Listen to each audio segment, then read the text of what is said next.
देश में जब भी कोई बेटी बड़े घटने की शिकार होती है तो पूरा समाज शर्मसार होता है। लेकिन ममता राज की कहानी पश्चिम बंगाल में अलग है, क्योंकि वहां सरकार खुद शर्म खो बैठी है।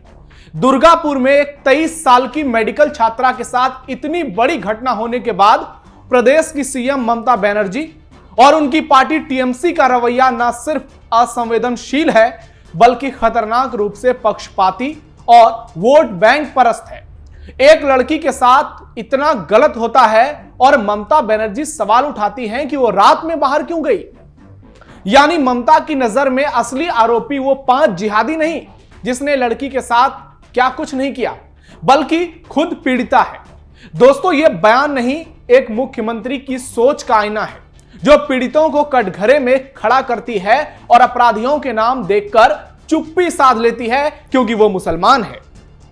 घुसपैठियों और कट्टरपंथियों के लिए ममता की ममता लगातार छलकती जा रही है, लेकिन जब एक बेटी चीखती है तो सत्ता उसे ही खामोश करने में लग जाती है। बंगाल में कानून नहीं, तुष्टीकरण राज कर रहा है दोस्तों। और जब शाहजहां शेख वाली पार्टी के नेता ऐसी घटनाओं पर भी धर्म और राजनीति करते हैं तो साफ समझ में आता है कि इंसाफ की मौत हो चुकी है और सारा गिद्धा मीडिया खामोश है। आज किसी को बंगाल में कुछ नजर नहीं आ रहा है। मणिपुर पर छाती पीटने वालों, एक बार बंगाल की भी तस्वीर देख लो। नमस्कार, टर्निंग पॉइंट देख रहे हैं आप और मैं हूं आपके साथ नवेंदु। आज टर्निंग पॉइंट में बात करेंगे ममता राज की, जहां आरोपी धर्म देखकर बचाए जा रहे हैं और देश के सारे दोगले पत्रकार अपना मुंह सिलकर बैठ चुके हैं, क्योंकि मामला बीजेपी शासित प्रदेश का नहीं, बल्कि बीजेपी के उस प्रदेश का है जहां पार्टी सत्ता में नहीं विपक्ष में है और पार्टी इस बार सत्ता में आने के लिए पूरी ताकत लगा रही है। वीडियो लास्ट तक देखिएगा। पश्चिम बंगाल में हाहाकार, ममता राज में तानाशाही, बंगाल को बनाया बांग्लादेश, बीजेपी का जबरदस्त हल्ला बोल। पश्चिम बंगाल के दुर्गापुर में 23 साल की मेडिकल छात्रा के साथ हुए एक दुष्कर्म ने पूरे देश को हिला दिया और बंगाल की जनता को झकझोर दिया। हालांकि अब इस कांड के सभी 5 आरोपी गिरफ्तार कर लिए गए हैं। 4 आरोपियों को पहले ही गिरफ्तार किया गया था, जबकि 5वां आरोपी सादिक भी गिरफ्तार हो गया। लेकिन पीड़िता की माता और उनके पिता बहुत ज्यादा डरे हुए हैं और बेटी की सुरक्षा की लगातार गुहार लगा रहे हैं। उन्होंने कहा है कि उनकी जान खतरे में है, उनकी बेटी की जान खतरे में है, इसलिए उसे भुवनेश्वर जैसी किसी सुरक्षित जगह शिफ्ट किया जाए। इस घटना को लेकर सीएम ममता बनर्जी के बयान के बाद बवाल मच गया और विपक्षी दल उन पर लगातार सवाल उठा रहे हैं। दरअसल इस संवेदनशील मामले में ममता बनर्जी ने बेहद शर्मनाक बयान देते हुए कहा कि लड़की को रात 12:30 बजे कॉलेज से बाहर क्यों जाने दिया गया, किसने जाने दिया, कैसे जाने दिया, उसे अनुमति ही नहीं मिलनी चाहिए थी कि वो बाहर जाए। और दोस्तों, हद तो तब हो गया जब ममता ने लड़कियों को अपनी जान, अपनी सुरक्षा का ध्यान खुद रखने के लिए कह दिया। बीजेपी इसी मामले को लेकर ममता पर आग बबूला है। पार्टी ने ममता बनर्जी और टीएमसी को आड़े हाथों लिया है और सीधा आरोप लगाया है कि उन्होंने जनता को गुमराह किया और घटना के तथ्यों को तोड़ मरोड़ कर पेश किया। वहीं टीएमसी बीजेपी पर आरोप लगा रही है कि बीजेपी उनको बदनाम करने के लिए जानबूझकर ऐसी बयानबाजी कर रही है। हैरान कर देने वाला मामला मचा हड़कंप। दोस्तों, आपको पूरी घटना संक्षिप्त में बताते हैं। दरअसल इस मामले में सभी 5 आरोपी अपू बाउरी, फिरदौस शेख, शेख रियाजुद्दीन और सादिक को गिरफ्तार किया गया है। ये 5 मुसलमान हैं। दुर्गापुर में जिस लड़की के साथ यह घटना हुई वो ओडिशा की रहने वाली है और डॉक्टर बनने का सपना लेकर बंगाल आई थी। वो अपने दोस्त के साथ रात करीब 8 बजे हॉस्टल से खाना खाने बाहर निकली थी। ममता 12 कह रही हैं, 12:30, लेकिन देखिए वो कितना झूठ बोल रही हैं। लड़की के पिता के मुताबिक आरोपियों ने रास्ते में दोनों का पीछा किया और फिर अचानक उस पर हमला कर दिया। उस समय साथ गया दोस्त मौके से फरार हो गया, जबकि पीड़िता को अपराधियों ने अगवा कर उसके साथ दुष्कर्म किया। शर्मसार हो गई ऐसी घटना। पिता ने शक जताया कि वही दोस्त अपराध में शामिल हो सकता है जो उसे लेकर बाहर गया था। पुलिस पीड़िता के इस दोस्त को भी हिरासत में लेकर पूछताछ कर रही है और उसे लड़की को छोड़कर भागने की वजह जानने में जुटी है। पीड़िता के पिता ने भावुक होकर कहा कि उनकी बेटी बार बार कह रही है कि वो जीना नहीं चाहती। उन्होंने कहा वो बोलती रहती है कि उसे मर जाना चाहिए। मैं डरता हूं कि वो खुद को नुकसान पहुंचा न ले। मैं चाहता हूं कि उसे यहां से भुवनेश्वर या किसी दूसरे जगह पर ले जाया जाए जहां उसकी जान बची रह सके।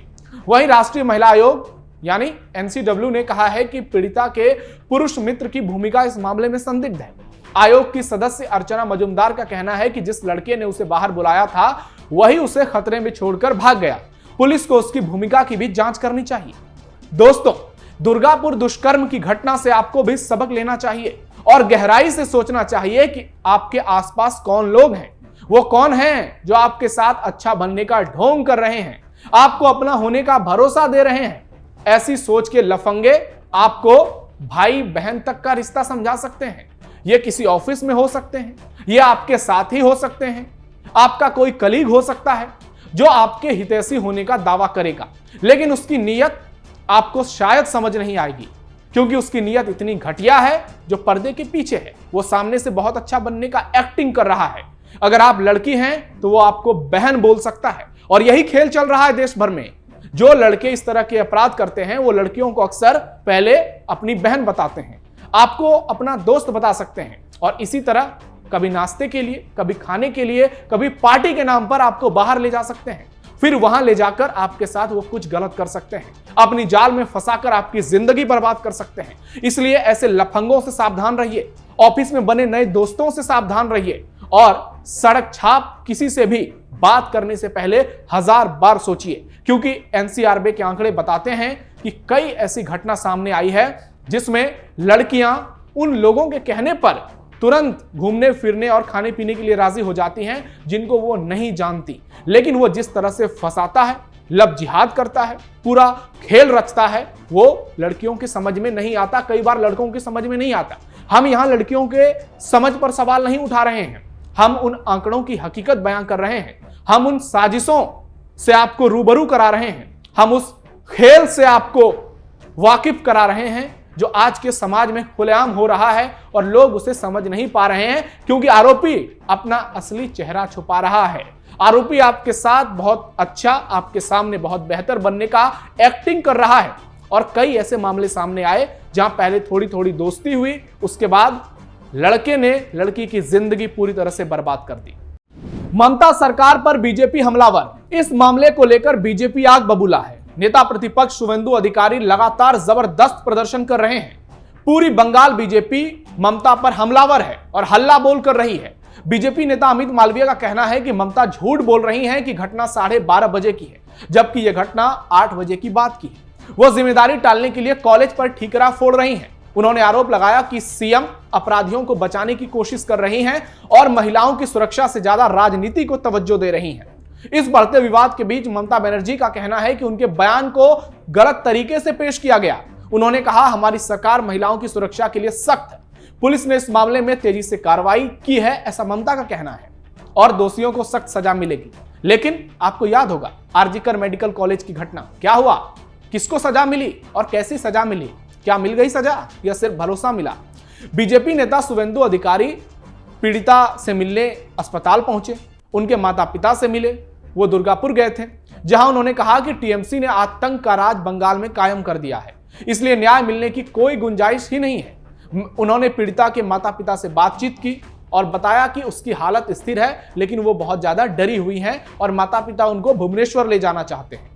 शुवेंदु अधिकारी ने टीएमसी पर आरोप लगाते हुए कहा कि इस मामले का एक आरोपी सत्ता पक्ष से जुड़ा है, यानी इसका टीएमसी कनेक्शन, उसकी बात कर रहे हैं शुवेंदु अधिकारी। आप सोच लीजिए कि मुस्लिम वोट बैंक, घुसपैठिया और ये 5 आरोपी उसी समुदाय के, ऐसे में ममता कितनी ज्यादा हिली हुई हैं। टीएमसी का शर्मनाक बयान, आरोपी मुसलमान। बता दें कि पश्चिम बंगाल की सीएम ममता बनर्जी के शर्मनाक बयान के बाद एक और बड़े टीएमसी नेता ने विवादित बयान दिया है और कहा है कि महिलाओं को, लड़कियों को देर रात बाहर नहीं निकलना चाहिए। पुलिस हर जगह सुरक्षा नहीं दे सकती, पुलिस हर जगह सुरक्षा नहीं दे सकती, यह बात हर किसी को मालूम है, लेकिन आप एक पद पर रहते हुए इस तरह से घिनौनी बयानबाजी कैसे कर सकते हैं? और यह कहना है टीएमसी सांसद सौगत राय का। वो कह रहे हैं कि बंगाल में ऐसे मामले कम आते हैं, बंगाल में महिलाओं की सुरक्षा किसी भी राज्य से बेहतर है। लेकिन महिलाओं को देर रात अपने कॉलेज से बाहर नहीं निकलना चाहिए, क्योंकि पुलिस हर जगह गश्त नहीं कर सकती। वो आगे कहते हैं, हर इंच पर सुरक्षा मुहैया नहीं कराया जा सकता है, हर सड़क पर पुलिस तैनात नहीं हो सकती है। घटना सामने आने के बाद पुलिस कार्रवाई करती है, इसलिए लड़कियों महिलाओं को भी सतर्क रहना चाहिए। आरोपी मुसलमान, टीएमसी का बिगड़ेगा काम, अब यही खेला है दोस्तों। असली खेला यही है और तुष्टीकरण की सियासत ममता बनर्जी कर रही हैं। जो घुसपैठियों के लिए भी छाती पीटती हैं, वो आज आरोपियों के साथ खड़ी होती हुई नजर आ रही हैं। तो ऐसे में इस घटना ने पूरे बंगाल को शर्मसार कर दिया है और टीएमसी सवालों के घेरे में है और टीएमसी के नेताओं की भूमिका भी इसमें संदिग्ध नजर आ रही है। तो आपको क्या लगता है, कमेंट बॉक्स में बताइए और ऐसे लोगों से सावधान रहिए। आप अलर्ट रहिए और अपने आसपास पैनी नजर रखिए। देखते रहिए कैपिटल टीवी। फिलहाल टर्निंग पॉइंट में इतना ही। धन्यवाद।